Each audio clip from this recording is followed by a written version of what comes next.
mpaka Ijumaa, moja kwa moja kutoka VOA Swahili, Washington.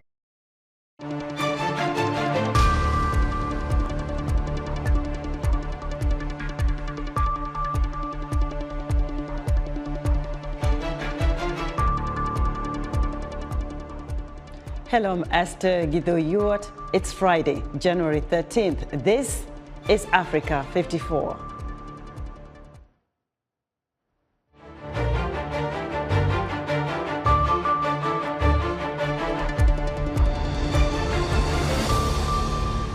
The Ethiopian army announces the withdrawal of a regional force from a key city in Tigray, meeting another step in the peace process with Tigrayan leaders.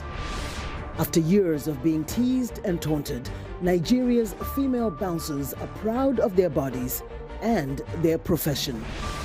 And in our Friday entertainment, we'll take you to our New York studio, where Heather Maxwell talks with the legendary Guinean duo, the Mandingo Ambassadors. All that and much more coming up on Africa 54.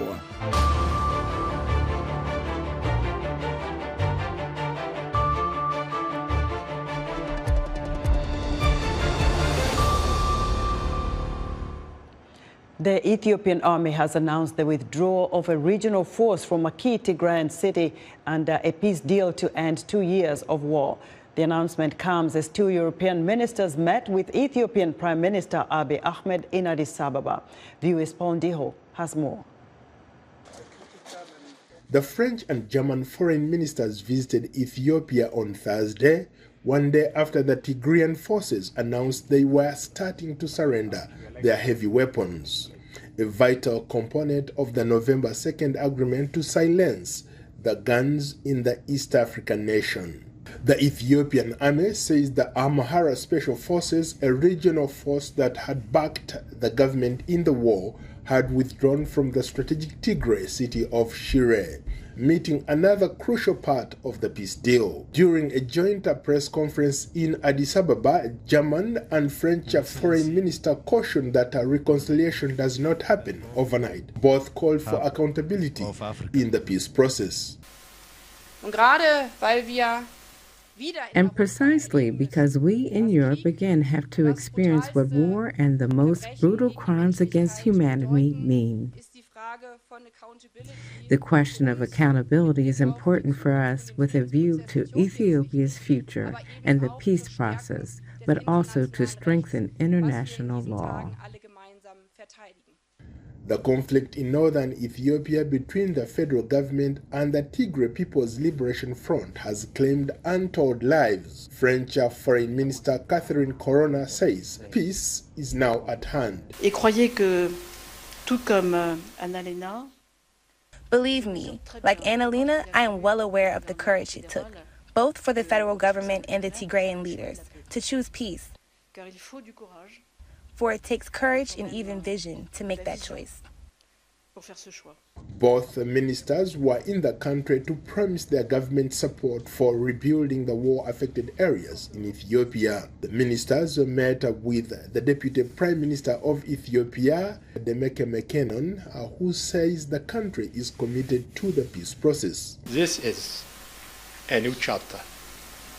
This is time to settle our internal crisis and focus on our development and transformation. Earlier, Ethiopian Prime Minister Abiy Ahmed greeted the French and German foreign ministers in Addis Ababa. The devastating conflict that erupted in November 2020 has killed untold civilians, displaced more than 2 million, and left millions in more need of humanitarian aid. Following the peace agreement signing in Pretoria, South Africa, there has been a limited resumption of deliveries to Tigray, which is facing dire shortages of food, fuel, cash, and medicines. Also being restored to Tigray, a region of 6 million people, are essential services such as communications, banking, and electricity, which was cut off during the fighting. Paul Ndiho, VOA News, Washington.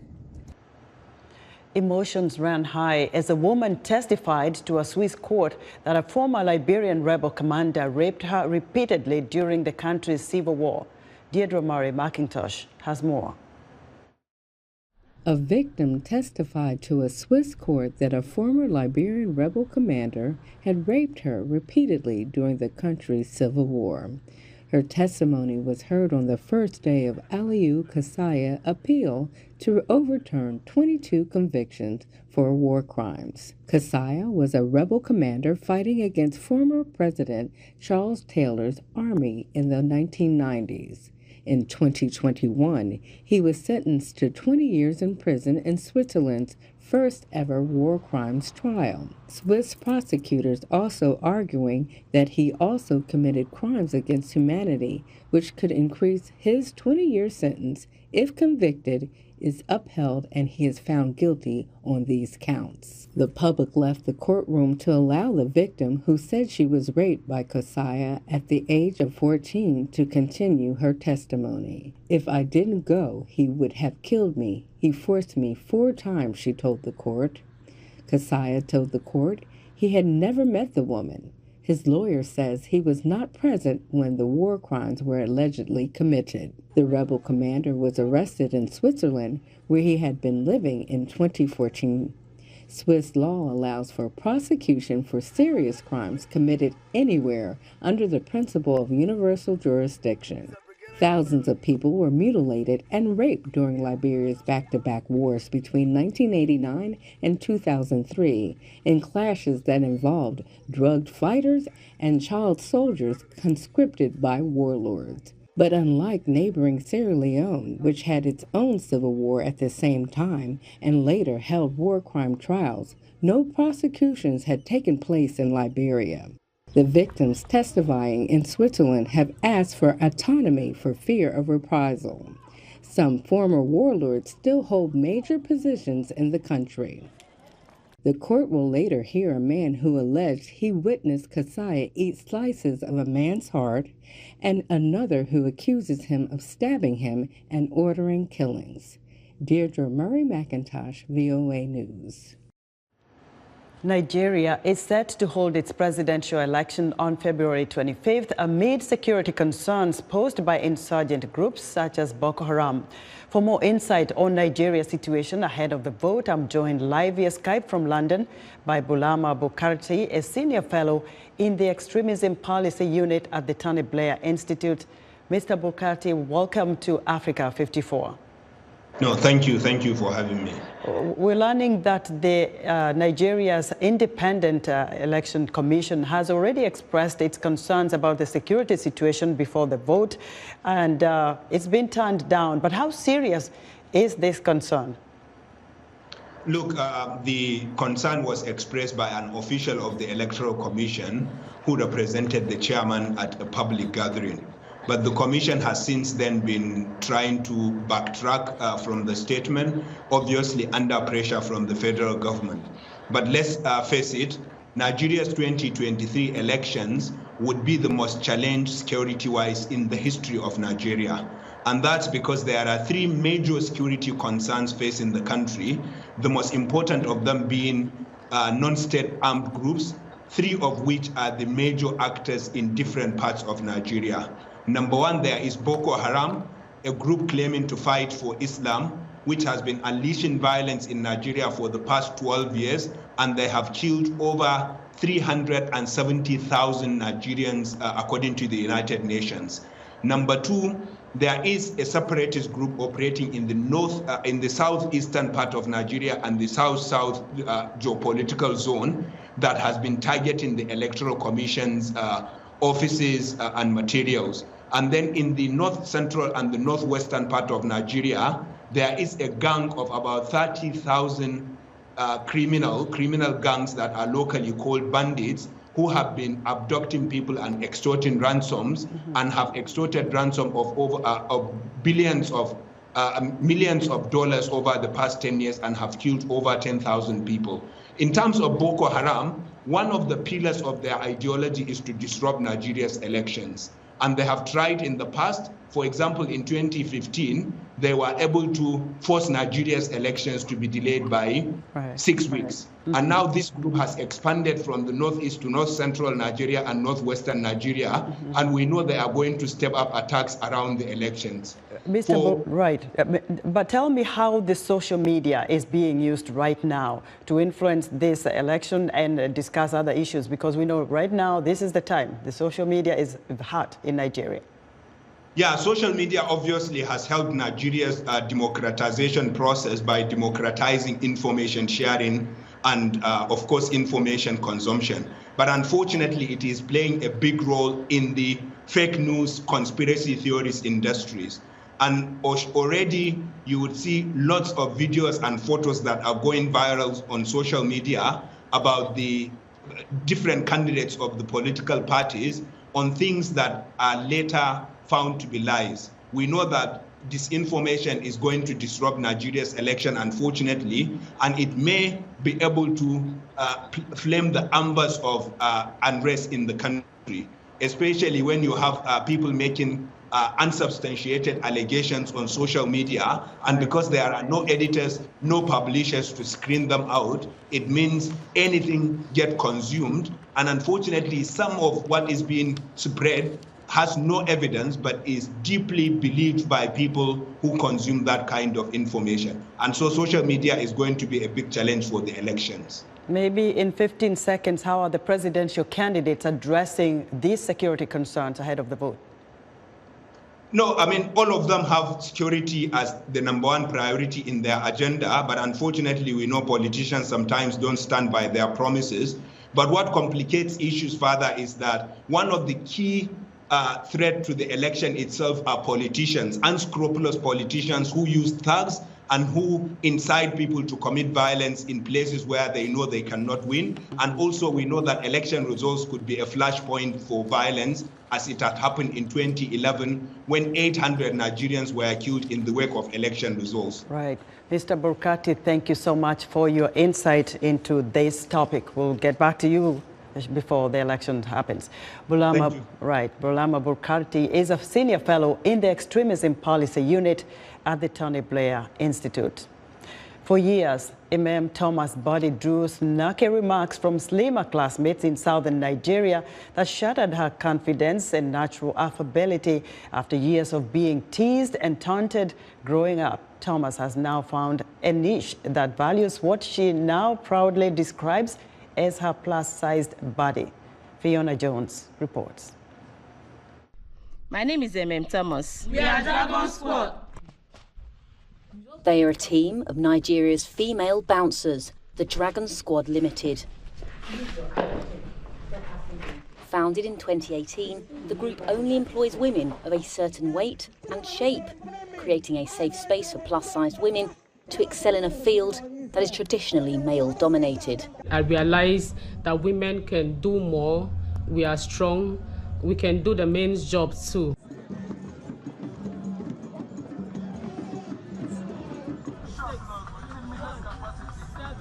The group is the brainchild of MM Thomas. She says for years her body drew snarky comments from slimmer classmates that shattered her confidence. But then she found a niche that values what Thomas now proudly describes as her plus-sized body type. I first of all look at the physical, the body size, since my team is all about plus-size ladies. If you have the plus-size body, that's cool for me, before I now talk about your passion and other qualification of yours.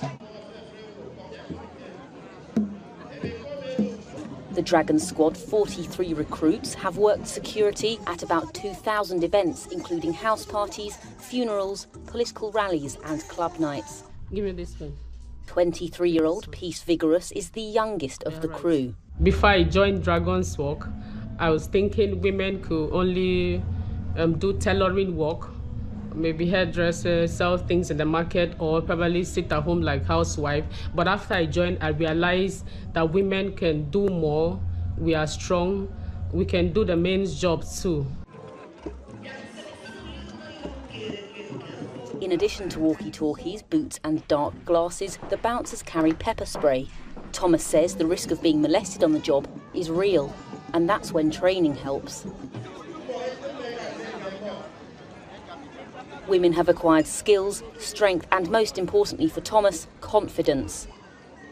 We have our skill, which one of them is executive insult, as we call. So when crisis is about to happen, we apply that system and everywhere is calm and we are able to control the situation till the event is over.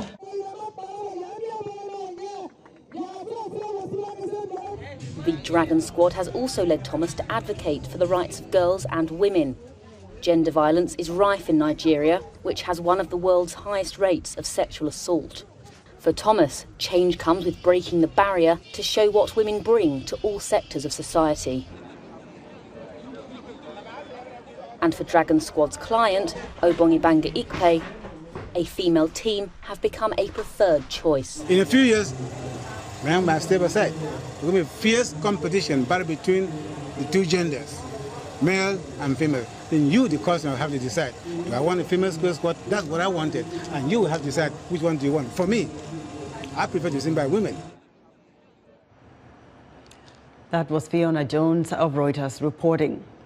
Power cuts in South Africa are getting worse as struggling state utility Eskom says it will extend its worst ever outages until further notice. Olivia Chan has the details. South African power cuts worsened this week as struggling state utility Eskom said it would extend its worst ever outages until further notice. The government announced on Thursday that it will take on a portion of Eskom's debt. The utility company has been mired in financial crisis for years and is dependent on government bailouts. The National Treasury said at October's midterm budget that it could take on between 1/3 and 2/3 of Eskom's over $23 billion debt to try to make the company financially viable. The Stage 6 power cuts mean 6 to 8 hours a day without power for most South Africans and require up to 6,000 megawatts of capacity to be shed from the national grid. They are a major source of public frustration with the governing African National Congress Party. Its support among voters is sliding. The power cuts are also a brake on economic growth in Africa's most industrialized nation. Eskom supplies the vast majority of South Africa's electricity, relying mainly on an aging fleet of coal-fired power stations that are unreliable and prone to faults. The country witnessed more than 200 days of power cuts in 2022, and the situation could get even worse in 2023. Since taking office in 2018, President Cyril Ramaphosa has been trying to reform debt-laden Eskom to make it more efficient, but progress has been slow. That was Olivia Chan of Reuters reporting. The United Nations has launched an appeal for funds to aid 30 million children suffering from acute malnutrition in countries affected by the ongoing food crisis, according to the website africanews.com. The UN says that more than 30 million children in the 15 most seriously affected countries are suffering from acute malnutrition. Skyrocketing food prices are aggravating food shortages. Still to come, a sweet musical treat from Heather Maxwell showcasing two legendary guitar kings of Guinean music. We'll be right back.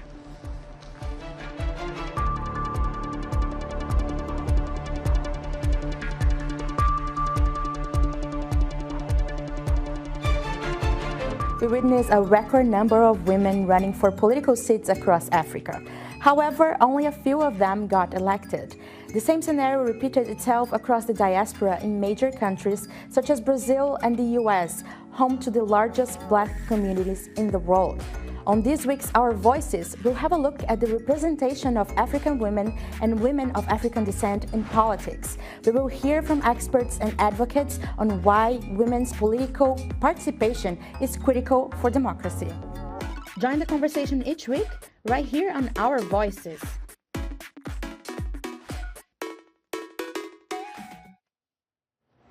In other news, South Africa's presidency has announced Friday that anti-apartheid activist Freund Ginwala, the Speaker of South Africa's first democratic elected parliament and the first woman to hold the office, has died at 90. Public workers in Ghana are pleased on Friday after the government and trade unions agreed to increase their salaries by 30% this year.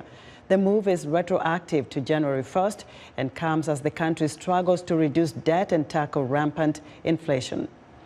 And Morocco's High Commission for Planning says economic growth in the North African nation is expected to recover to 3.3% in 2023 after 1.3% in 2022.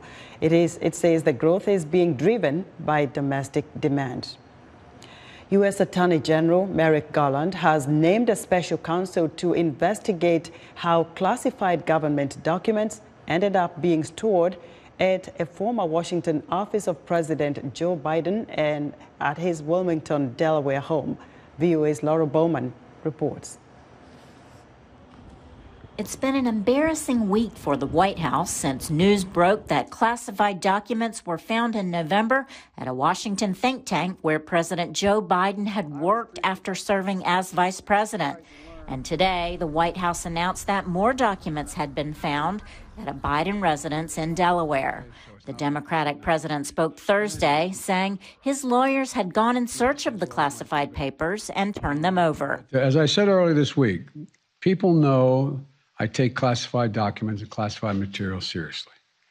I also said we're cooperating fully and completely with the Justice Department's review. But Republican leaders were quick to cry foul, saying Democrats had gone after former President Donald Trump hard while the FBI was searching his Florida Mar-a-Lago home and removing classified documents from it. This after Trump left the presidency.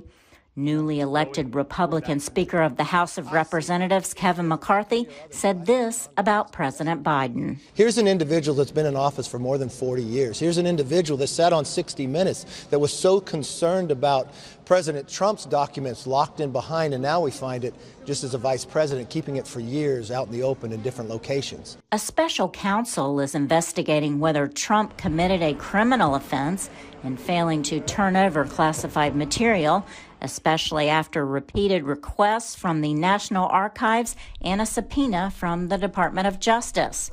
Thursday, Attorney General Merrick Garland said the Justice Department was also appointing a special counsel to investigate classified documents found in Biden's care. This appointment underscores for the public the department's commitment to both independence and accountability in particularly sensitive matters, and to making decisions indisputably guided only by the facts and the law. U.S. law says that classified documents from presidencies go to the National Archives and not elsewhere. Laurel Bowman, VOA News, Washington. We wrap up this week with entertainment. Heather Maxwell has more from New York. Hey everybody. One of Brooklyn's hidden musical gems is a little place called Barbez. It's a club, and every Wednesday night there's a band called the Mandingo Ambassadors who play there. They've been playing for 13 years. This is a wonderful secret, and I have the two leaders of that band right here in the studio in our New York bureau, Mamadi Kouyaté and Mamadi Kourouma. Hello. Yes. Welcome to VOA and Music Time in Africa. Thank you, madam. So last Wednesday, as you know, I came to hear you perform at Barbez, and I just was blown away at the whole band, but especially the two of you and the way you play so perfectly together. It makes me want to know, how long have you been playing together?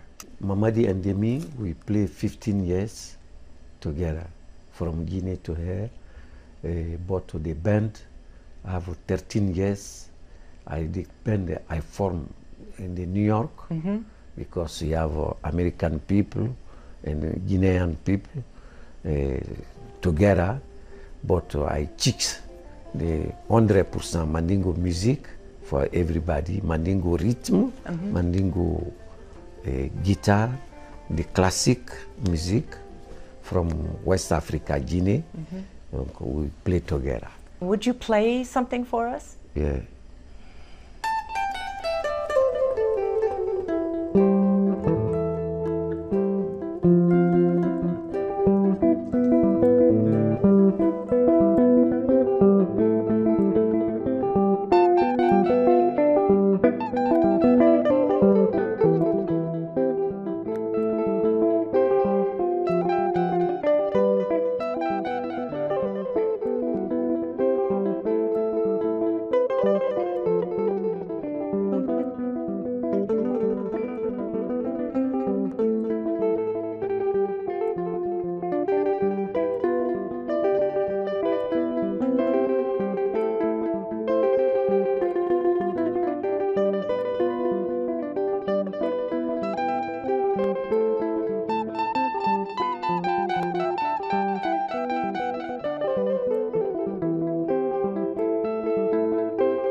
Be sure to visit Heather Maxwell's YouTube channel, Music Time in Africa. Good night from Washington.